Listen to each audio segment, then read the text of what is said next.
Salutations and shit, folks.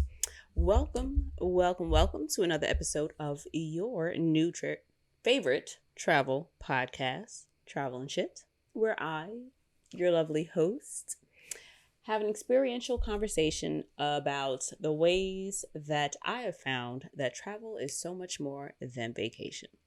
So this week, I am going to be discussing, obviously, some lessons learned along the way because I always try to drop some gems for you. But I want to get into some of the gear and the items that I absolutely do not leave behind. I find that I have gotten a few questions about things that I consistently travel with, and I've also heard from you guys on the Instagrams, and quite a few of you are interested in some of the items that I love and keep dear to me while I'm abroad. So here we is, giving the people what they want.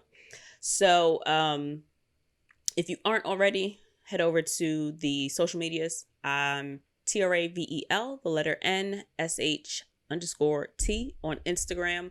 And if you just put in travel and shit, you can find me on Facebook as well. I have a Twitter. I don't tweet. I'm working on figuring out how the Twitters works now because this isn't the Twitter that I used to know. Anyway, back to the gear. I say all that to say, you can find photos of some of the items that I've been mentioning on social media, as well as the items that I'm mentioning in this episode. And be sure to head over to travelandshippodcast.com for other travel resources at your disposal. So, first on my list is a backpack. Let me tell y'all something. The lesson learned, one of those things that you already knew, but just really sometimes feels good to have reinforced. Any load gets lighter when you have help carrying it.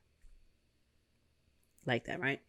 I'm certain quite a few of you have heard that before, but literally, you do not want to ruin what would otherwise be an enjoyable, comfortable, really fun, and easy hike by trying to bring the things that you kind of need to have with you while you're hiking, whether it be water, snacks, a jacket, protective gear, whatever you are bringing with you for whatever the purpose of your hike may be.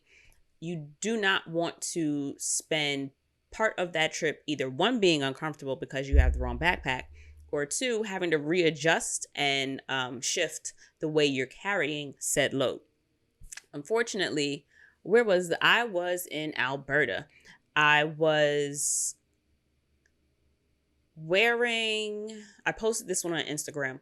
I was wearing this really, really cute backpack. It's I guess a knit book bag that I got in Costa Rica. Love the thing. I carry it so many places, right? Super cute. But it is one of those bags that does not have adjustable straps. So if you weigh the bag down with a bunch of shit, the bag is basically like sitting on my ass and it's pulling on my back. So I tried to, I made it through the first day of hiking because I didn't know any better. We did like 9 miles, maybe 9.5 miles that maybe first or second day I think it was the second day that we had gotten there. And baby, let me tell you something. Beautiful views, had a great time, mad fun. I would not have had the same fun, I don't think, had I not had my homegirl there to distract me from the discomfort that was carrying that backpack. Because I had water, I would put my jacket in there because we were there, I want to say in October. So it was cold, but once you start walking for a while, you warm up. And we dressed in layers because we knew that once we start moving, we were going to heat up. And we wanted to be able to, dress appropriately and comfortably throughout the entire day. So you bring a backpack, you bring something large that you don't mind carrying so that you can put all that extra shit in there when you need to take it off. So learned that lesson. One of our shopping trips, which I was very grateful for in this instance, I ended up buying a backpack. Not just a backpack, but a bag for hiking. Period. I knew that it would be a great investment for me, especially considering that I do hike while I'm in New York. I'm not like a every weekend kind of hiker. Let's not get carried away, but I do really, really enjoy linking up with my girls and going for a nice hike. That being said, I have I want to say I don't know how to pronounce it. It's Dankie, I want to say, Danky or Danky. I can't think of any other way to say it. However, I enjoy it very much. It just feels so much better, and it makes hiking so much more enjoyable. I'm trying to think. No, I don't think I had it when I went to Bali. I don't think I had anticipated going on a hike. But listen, if you are going on a trip where you know you will have at least more than one day, or if you're going on a moderate to difficult hike, or if you know that you are of a certain age and your knees ain't what they used to be, or your back does things and your neck does things every once in a while, save yourself the heartache, save yourself the trouble of having, discomfort, aches, pains that you don't need to have, and have good gear. Next lesson I learned, always have a portable battery pack. So you would think outlets everywhere. Not the case, especially not in everybody's community, and not just every country, but not in every establishment. Like, you go to a restaurant, sometimes you don't necessarily have a hostess that can go plug your phone in, or you may not trust that you ask someone to plug your phone in and you get it back for you and you get it back from them. That being said, be able to charge your own shit. There's nothing like being on the subway and needing your phone to tell you what train stop to get off at, and you can barely speak the language of the place that you're in, and you're reliant on, your Google Maps, or you're reliant on Google Translate, and your battery's dying. I learned this sadly in Barcelona. I was on an all-day 3-country tour, had a bomb time, and mind you, I had a portable charger. However, I used it up. So shout out to good old iPhone. This was probably maybe 2 phones ago. But I always charge before I leave for the day.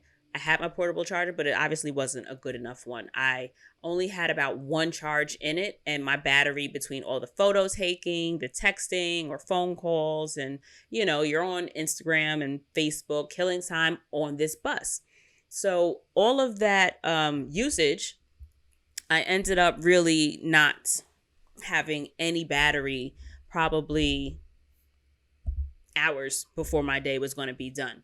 But I knew that I was running low on juice, so I thankfully had the wherewithal to get a pen and find some paper and jot down the address of the Airbnb I was staying at, so that whenever I did get into a taxi, I could give them the address, because I wouldn't be able to get into my phone to get the address for where I was staying. I always have a pen on me. I generally have some kind of paper or a napkin or something, or I'll write it on my hand if it really comes down to it. But I did not have my pen on me at that time, because of course it was in another bag. Like, I had it in my backpack, but I was carrying like a pocketbook or something instead of my, the backpack that I travel on the plane with. So that was also harder to come by than I expected. I expected to be able to find a pen. Like, plenty of people just have a pen or a pencil on them. It took me like an hour to find somebody that would lend me a pen. And I was with someone that spoke Spanish much better than I did. So that it's not like, and then also in any language, if you go like this, someone, I think for the most part, understands that you want to write something down and you can work that out, right? But the lesson wasn't to, have a battery pack and, that jazz, because I did all that, but it just didn't end up working out for the length of time that I needed it to work. What the lesson I did learn in this one was, be present in the moment. I not having my cell phone forced me to pay attention to like more of what was going on around me. So there's that level of paying attention where you're aware of your surroundings, where you are keen to hearing any, rise or lower in sound to hear if the people that are talking change their argument from a conversation to an argument, perhaps. Or if somebody is yelling in the background, is this a ha ha ha, I'm yelling because I'm laughing, or is a, oh, I'm yelling because something's wrong? So there's a certain level of awareness that you always have, whether you have a phone, whether you don't have a phone, talking to somebody, watching something, whatever.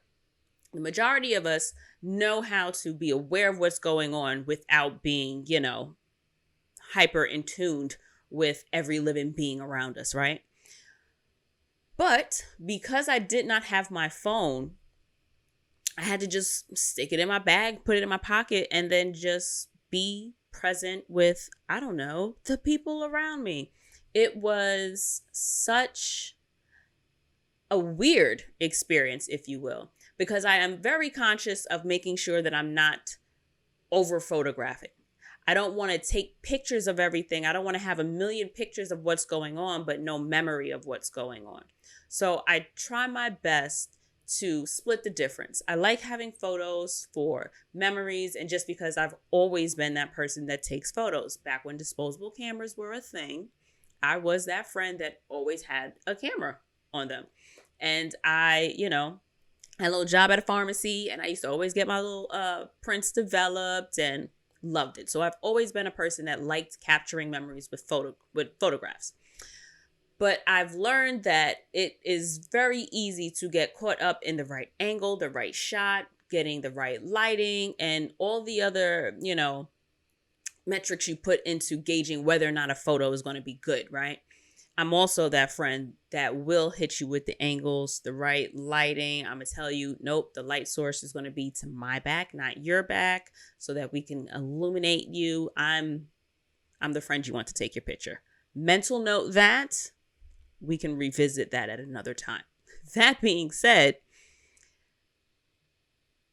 sometimes you forget that you're capable of taking those photos with your brain, with your eyes. Just look. Learn to develop the practice of taking those photographs with your mind. It sounds probably a lot more deep than I want it to be, but learn to remember things or learn to appreciate things without having to document them. I really, really, really will absolutely cherish the experience I had in Barcelona.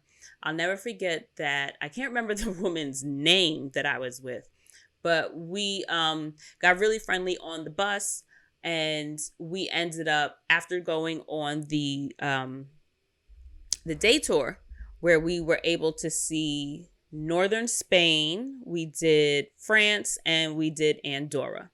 Beautiful trip, had a great time. Now, after we got back to the drop-off location, we had already agreed that, oh, it's mad early, let's find something to do. So we hopped on the subway the metro, and we went, I don't even know where the hell it was, but it was by the water. There was a huge Ferris wheel not too far away from it.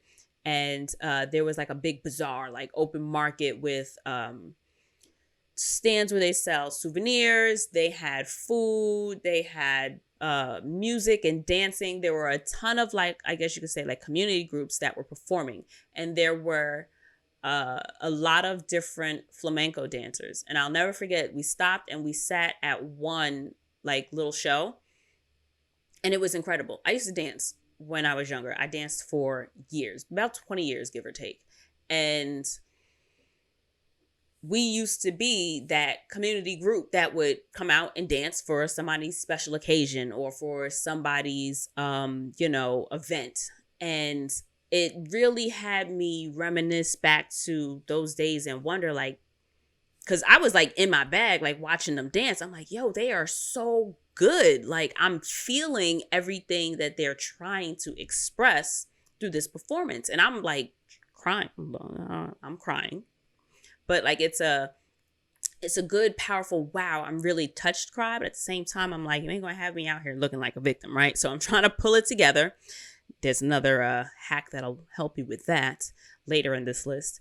But I remember being so emotionally tied to this experience. And I think that I was really able to connect that way to the experience because I viewed it without any interruptions. I viewed it through my own personal lens and not the lens of my camera. I wasn't recording it. I wasn't taking pictures. I was 100% present in the moment. So I have a very vivid memory of how I felt. I have a very vivid memory of, you know, all the colors and the community around me. Now, vivid in my world when it comes to memories is not detailed per se. I don't have a photographic memory. So don't let me fool you into thinking that if you really try hard enough, you'll have a photographic memory. That's not what I'm saying to you.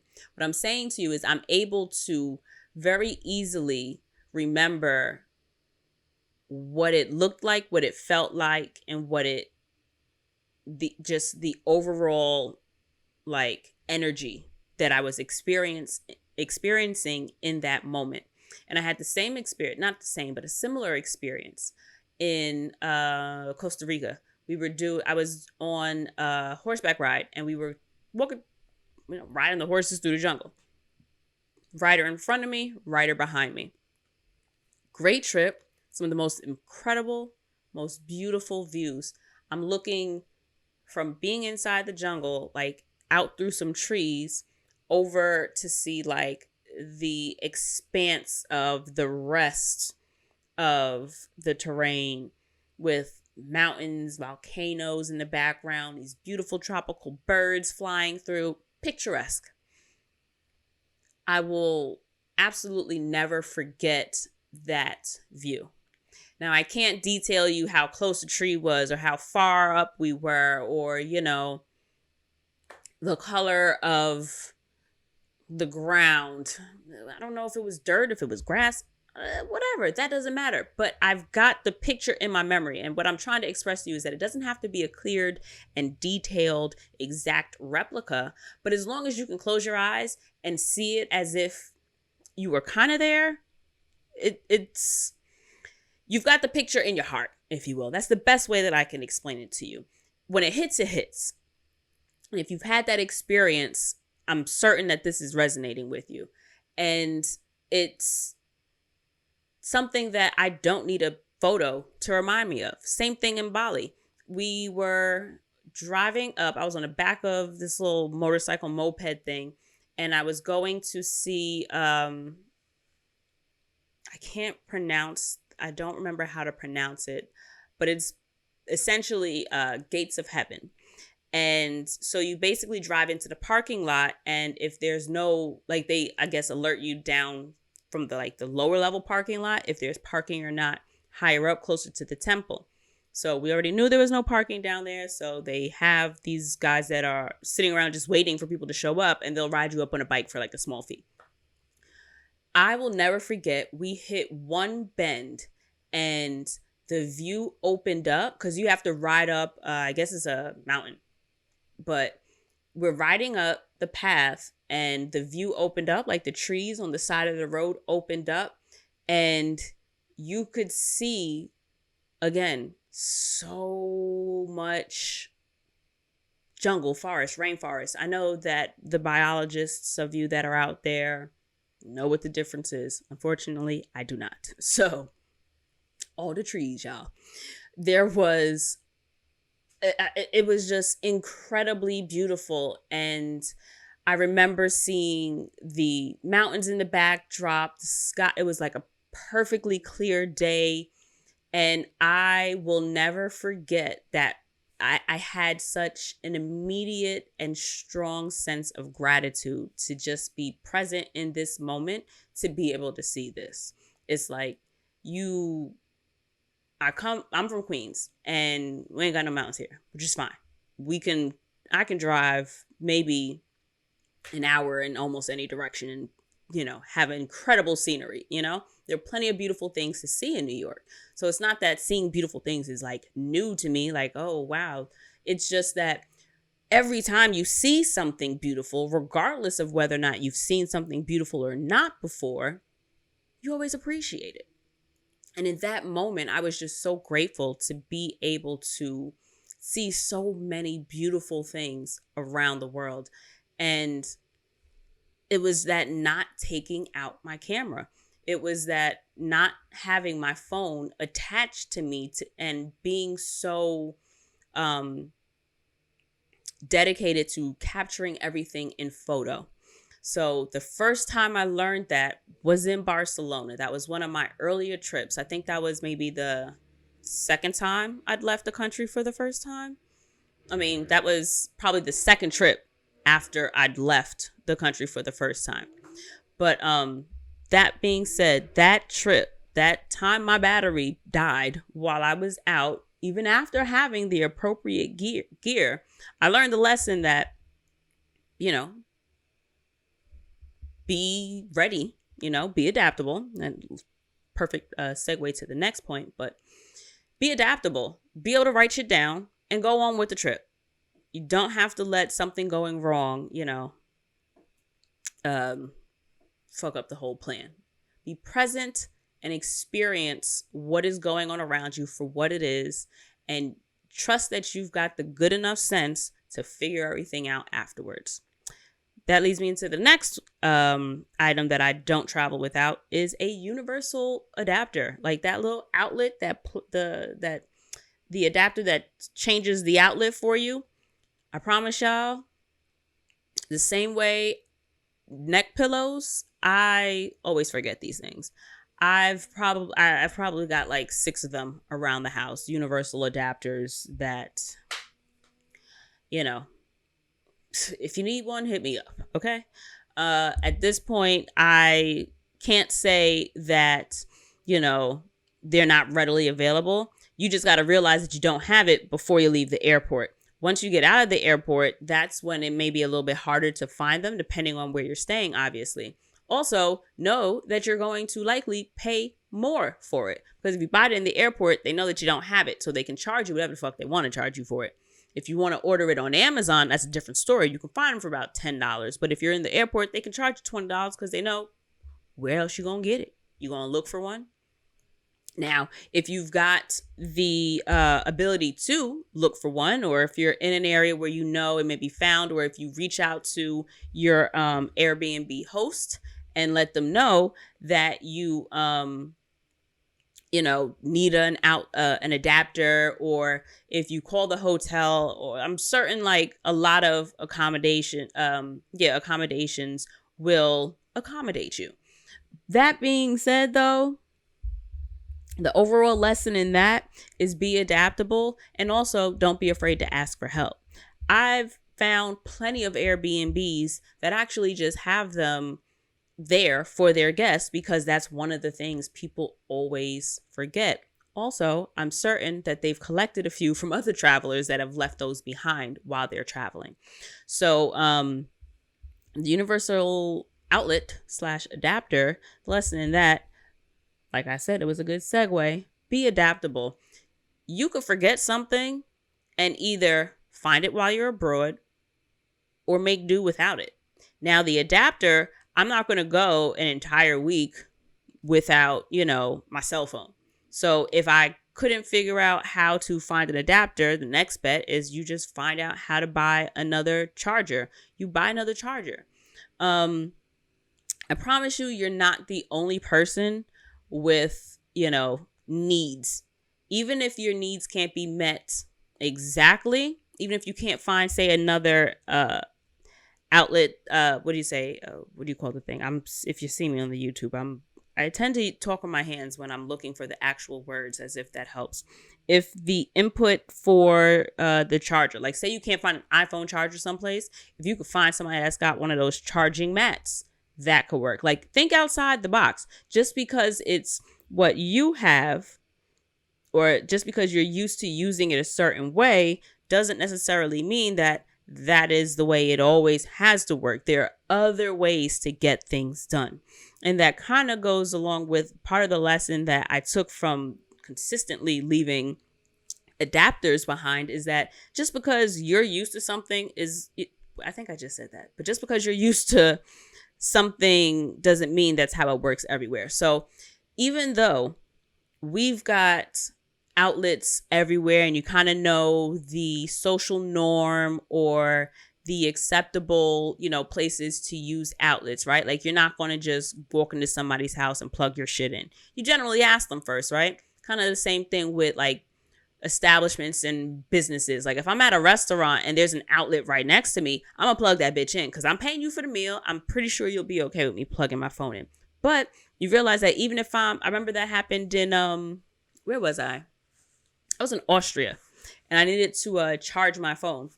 I ended up having my adapter with me, so I was able to plug it into the wall while I was eating my food. Worked out perfectly.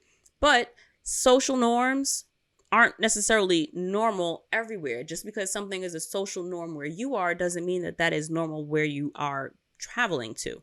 So be aware of those kinds of things, but also just always, always, always remember that just because you're used to something does not mean that that is the only way it works. Think outside the box and be aware of being in other people's space.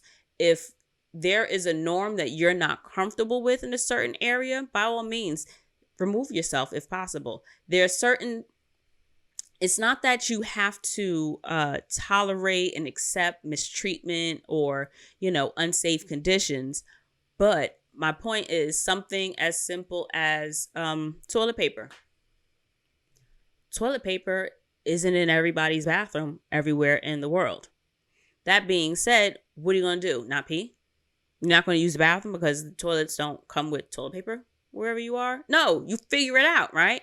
So that is the one of the really, really important things. If you don't remember anything else, figure it out.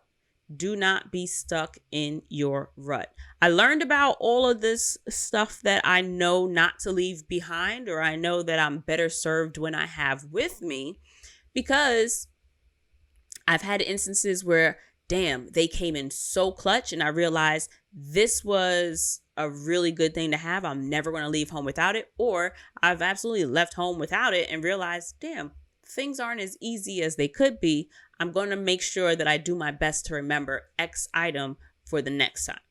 So what do I have next? Umbrella. I always, even in regular life, back home, I always have a small umbrella that I travel with because I don't like getting caught out there.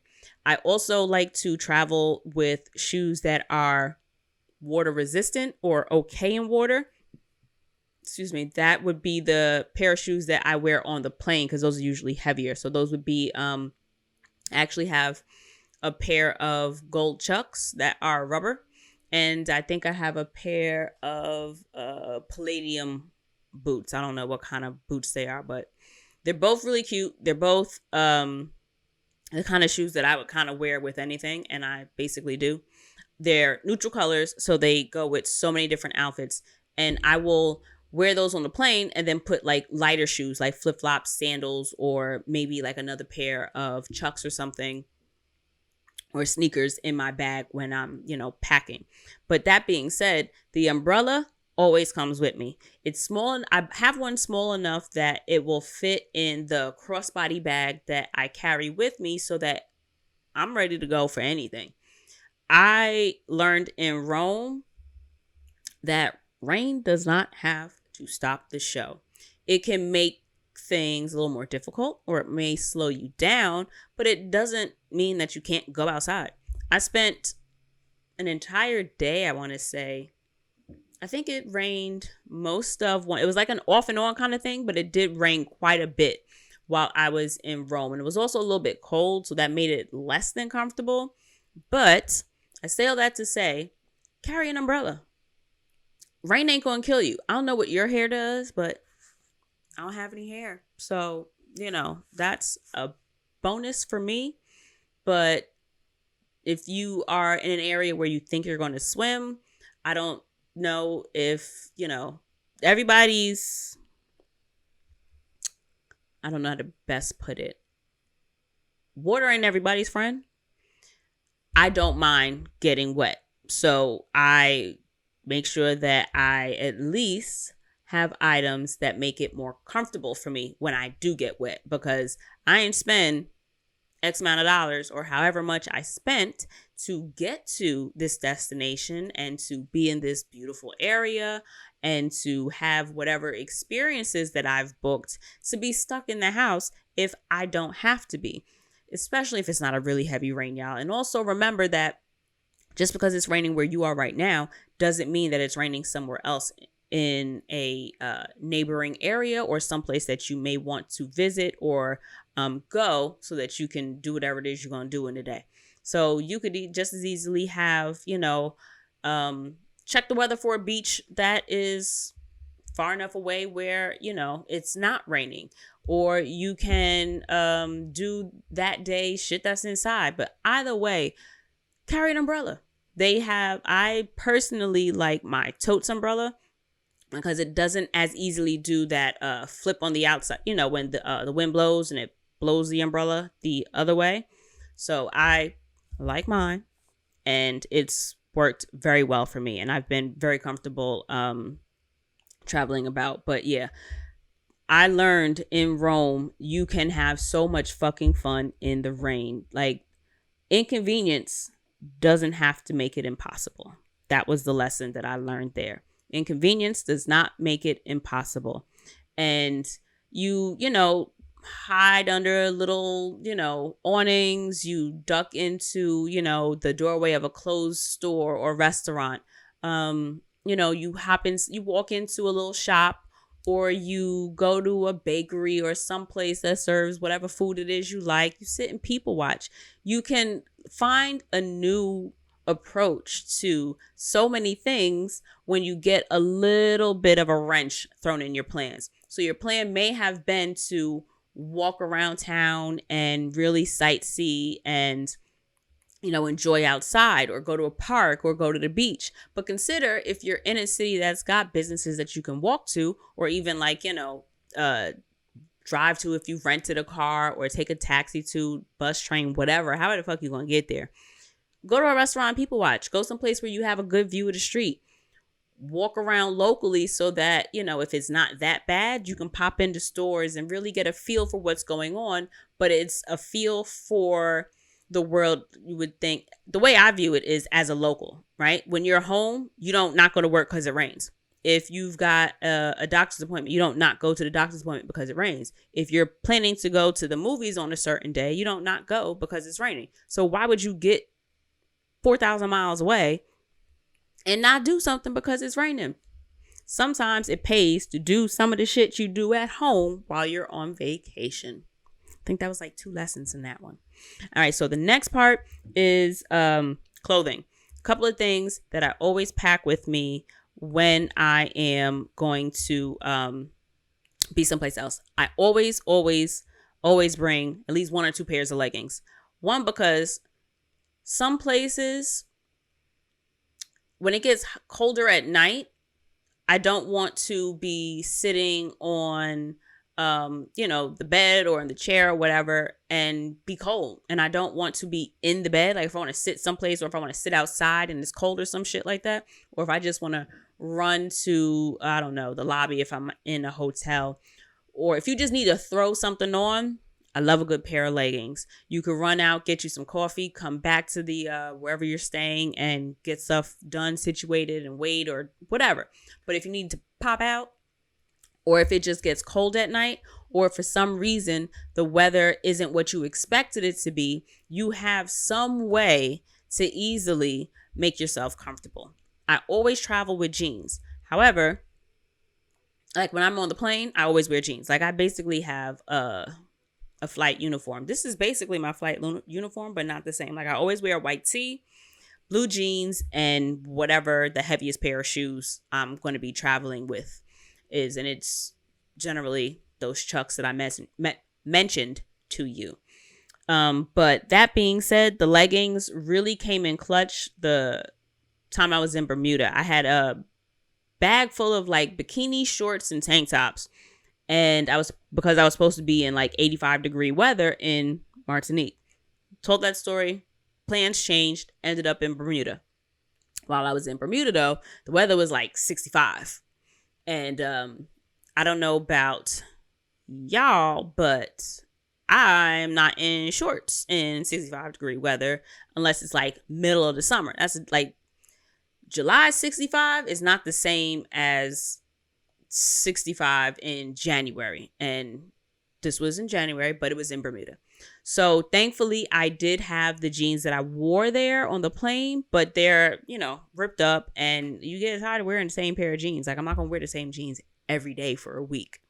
So thankfully, I had a pair of leggings that I was able to wear to keep myself warm on, alternate days when I just didn't want to throw on them jeans again and didn't want to be cold because my leg was out. Also, a packable jacket. I don't remember. I bought this one, I think, when I went to Alberta. I got on Macy's, ordered like a $50, $100, one of them little packable jackets that you can fold small enough. And it usually comes like with one of those bags that you can zip up and you just throw the coat in there. But it's one of the down jackets. So it's a winter coat, but it's just the real flimsy ones. Let me tell you something.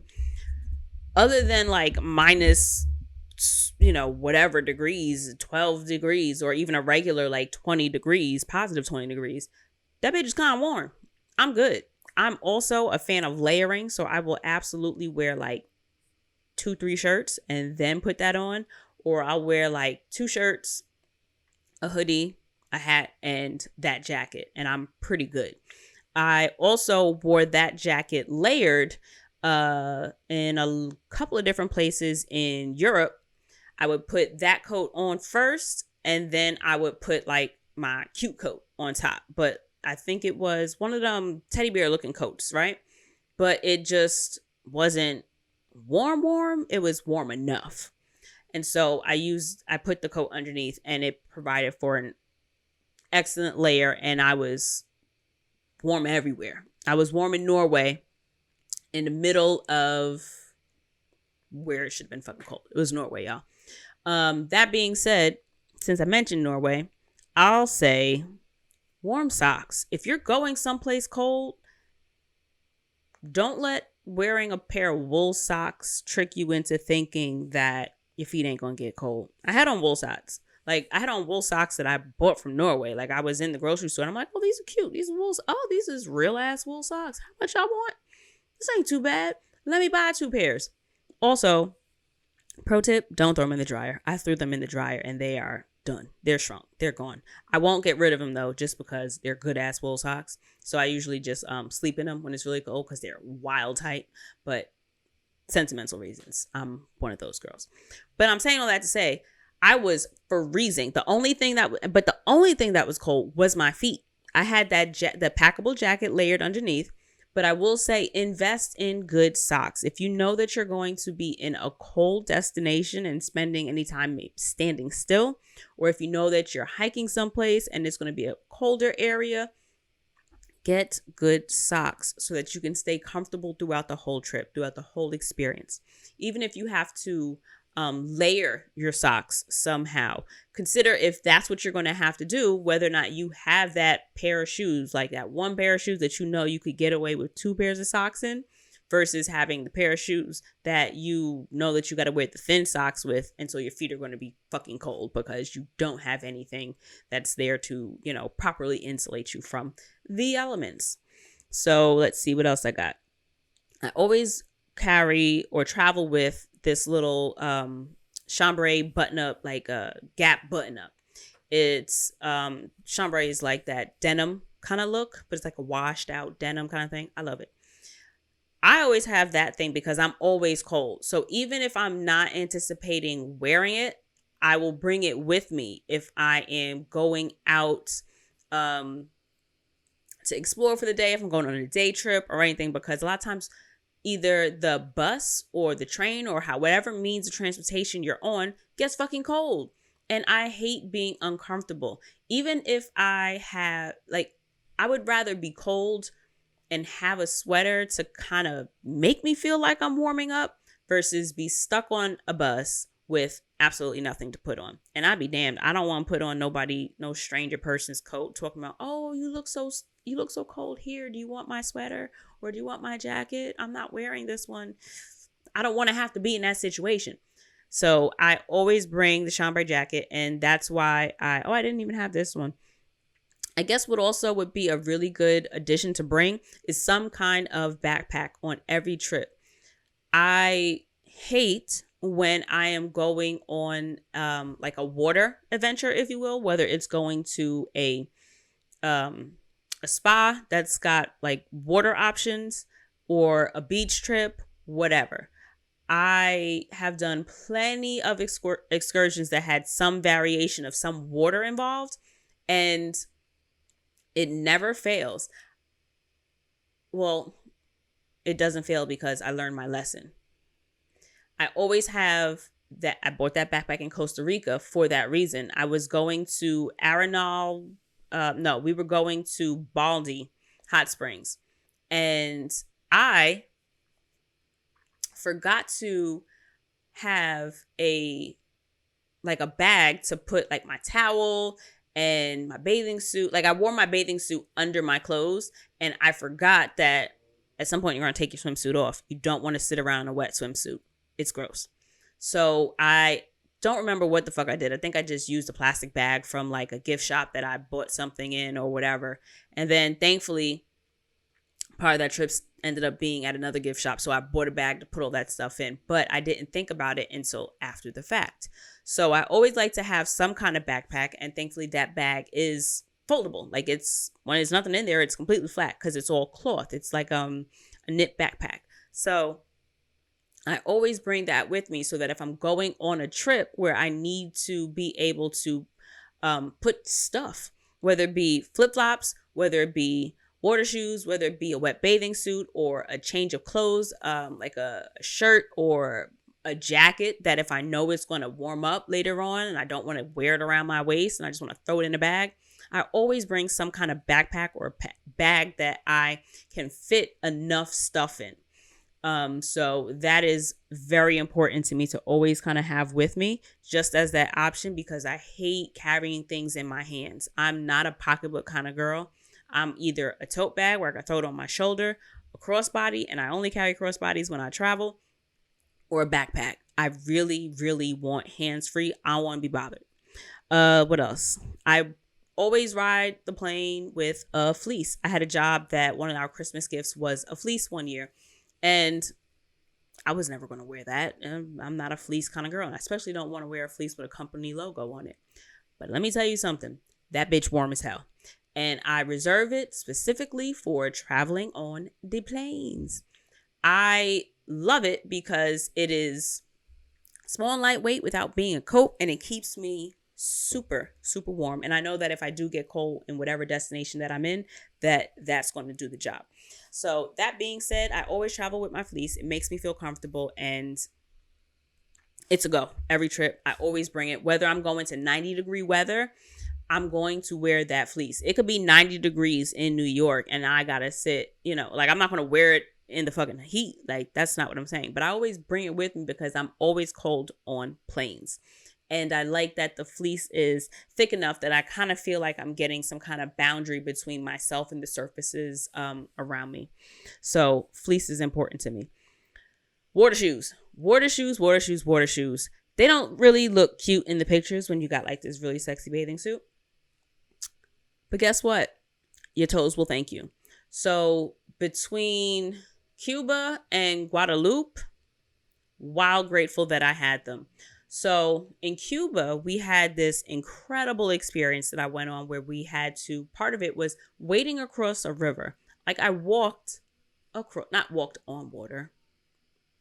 I'm telling you, I did not walk on water, but I walked across the river. Like we walked through the water, right? So many rocks, so many branches. The mud was just weird feeling. But guess what? I didn't have to deal with that because I have water shoes. I don't know what all's down there. Excuse me. I'm not a country girl. I don't have, rough soles to the bottom of my feet. If I step on something, it's going to hurt. Not everybody has that problem. I do. I don't want to step on anything that I don't even want to step on things even if I know what they are. I definitely don't want to step on things when I don't know what they are. So those water shoes made the experience so much more enjoyable because I wasn't in pain. I wasn't thinking about what I was stepping on. When we had to step out of the river, like when we had to walk out, stepping on all the rocks and there was a lot of sharp edges and trees, and there was a lot going on in the water that I did not have to worry about. I didn't have to worry about cutting feet or toes or getting stuck on anything. Just thinking of all the things that could have went wrong, but they didn't because I was prepared. They also played off when I was in Guadeloupe. So the beach that we surfed on was perfect for surfing, but the ground in the ocean was very rocky. So thankfully, I had water shoes, and that made me much better equipped to focus on trying to surf as opposed to avoiding like stepping on the floor because I didn't want to step on a rock or a shell or anything. So water shoes, they ain't got to be in the picture. Crop your feet out or take them off while you're on the sand.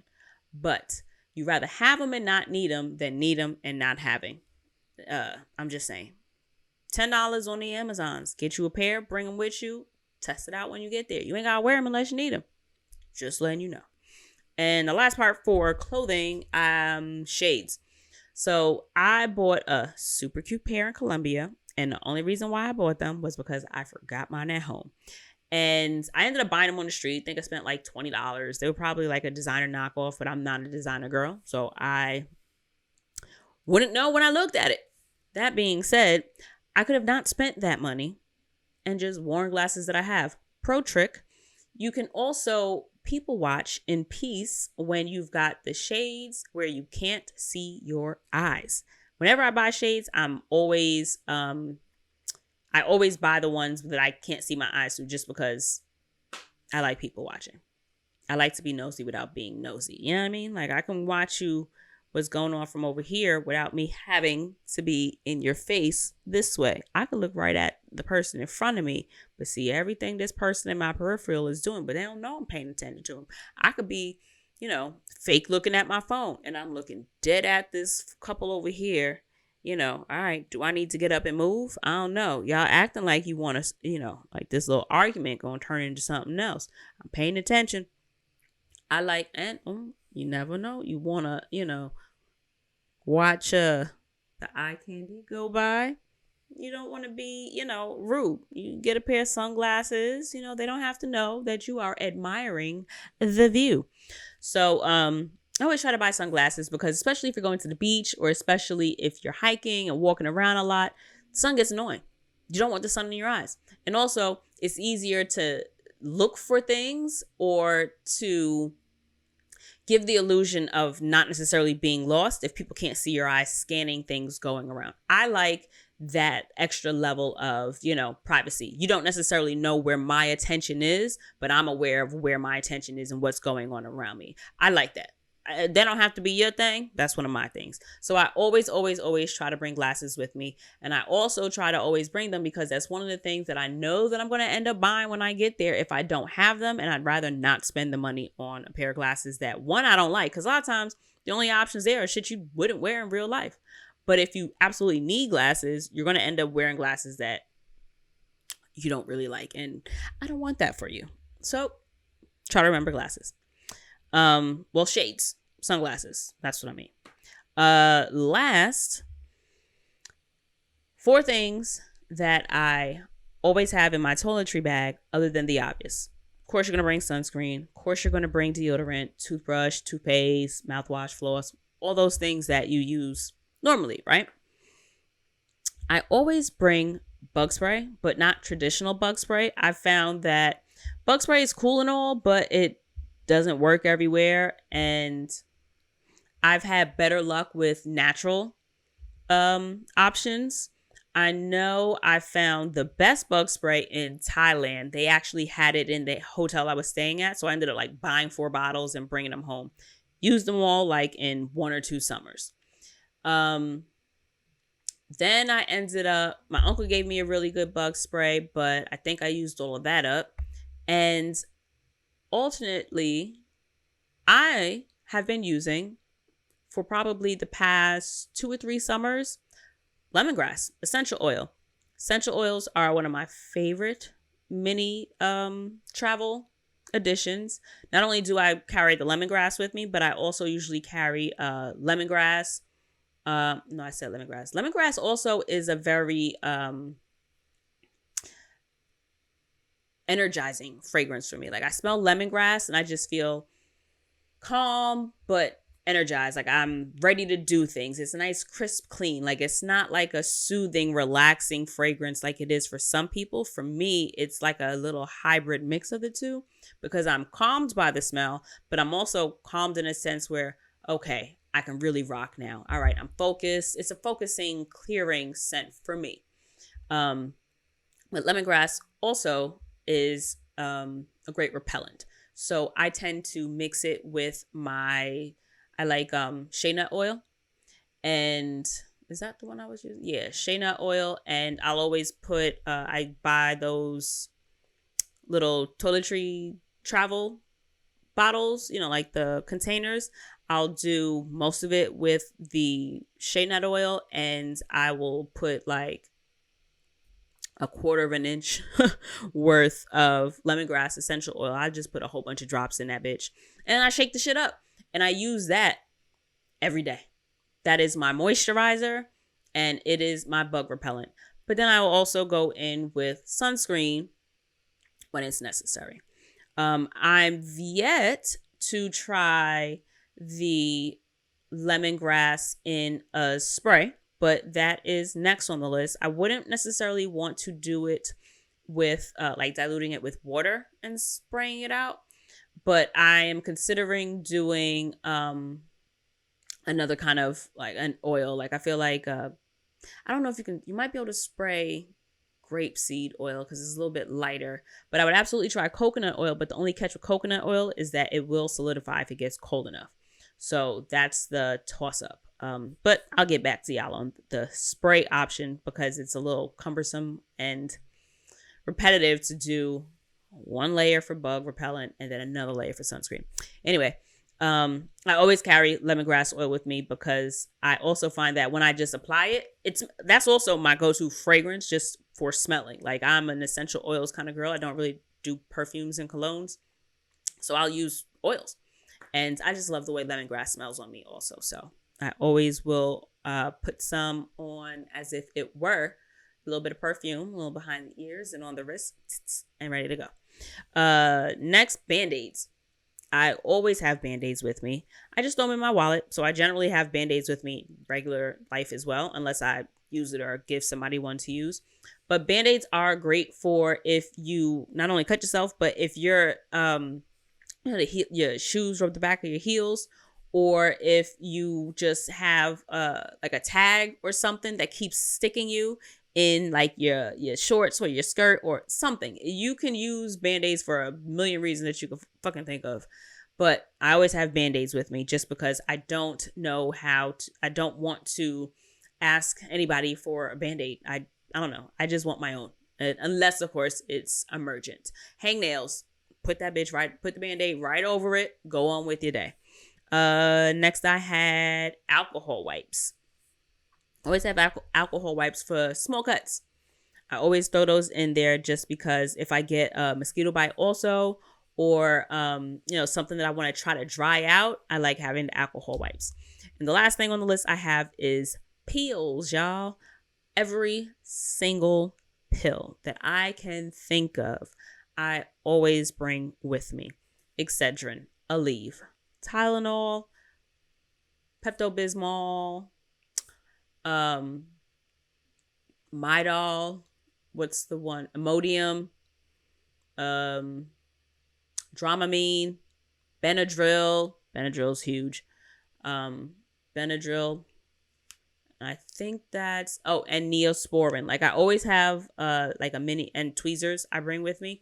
So I always have like a quasi mini first aid kit. Oh, and I also bring a nail clipper, only because one, hangnails, hate them. But two, if I need to cut the tag off of something, I don't really want to have scissors because a lot of times they'll stop you in airports and they're not going to stop you for a nail clipper. So I can cut some things off as long as, the orientation of it allows for the clipper to get in there. Common sense. But for little things, little pinches and little, cutting strings off of clothes and bags or whatever, they really do come in handy in clutch. In a pinch, they're clutch is what I meant to say. But yeah, it really sucks to have some sort of ailment and feel as if you have limited access to or not be able to access what is going to fix your problem. In Thailand, I ended up having something was off. I didn't know if I was going to throw it up or pass it out another way. And I thankfully was able to get the driver that I was with take me to a pharmacy. The pharmacist spoke English. And so she explained to me what to take. And she wrote on there, because thankfully the packet had a little space to write whatever the directions for the pill was. But, I actually still have this shit in the closet. I never ended up taking it, or I didn't finish taking everything. I think I only took half of whatever she gave me or whatever. But all that being said, and funny thing is, I had all that stuff with me, but it was in my backpack. So even though you bring it with you, make sure that you travel with it while you're out there. You don't want to have it in your suitcase and be at a restaurant and realize that, oh no, I ordered my drink with ice and you're not supposed to drink the tap water here. And I don't know what's going on with my stomach, but I feel it. So you don't want to be, an hour away from the hotel and actually need something. So I always have a pill bottle, an old, a small vial you get from the pharmacy or whatever. And I put one or two of all the pills that I could need. I put 2 Tylenols, 2 Excedrin, 2 Aleve or whatever. They're all in the pill. And what I will do though, is I will write on the label. I won't take the old prescription label off. I'll write on that label what I have in there. What was the other thing? Oh, and I also like to buy some of the medications in the 2-pack packets. I will go to say Walgreens or Target and buy the small little travel packs, the pack that you would buy at the bodega or whatever, where they have 2 or 6 pills in it, the smaller version. I love buying those this way. Usually they come individually wrapped, or they come, they come wrapped in a normal dosage, right? So it's much easier to carry a packet of Benadryl or a packet of Dramamine with you and not a vial with 37 different pills in it. And they're looking at you like this bitch is nuts. So that's my list. And if you would like links to the items that I have listed, or if you want, I'm going to list the direct link of, if I bought it on Amazon, you're going to get that link. But if what I've listed isn't on Amazon, then I'll send you, not send you, but I'm going to have a link to the next best option that I can find. So that will be in the YouTube description box and also on the website, travelandshippodcast.com. So you can head over to travelandshippodcast.com and you can get the link to the YouTube there, or you can just search Travel and Ship. But all those links will be there in the description. So you could just go to the website and find it there. So while you're there, sign up for the newsletter. You can follow me on the socials and, scroll through all the past episodes and the resources that I have listed there. Digital downloads, courses are coming soon. And for now, I want to say that it is just the solo travel planning course. So if you are inspired by all these stories that I'm telling, I've got a solo travel planning course that is available to you on the website so that you can follow my exact procedure for booking trips and book your own trip. So that is all. I hope my little anecdotes, especially at the beginning, have given you much food for thought and expressed to you all the different ways that travel is so much more than vacation, guys. Thanks for coming, and I will see you good folks next week. Bye, y'all.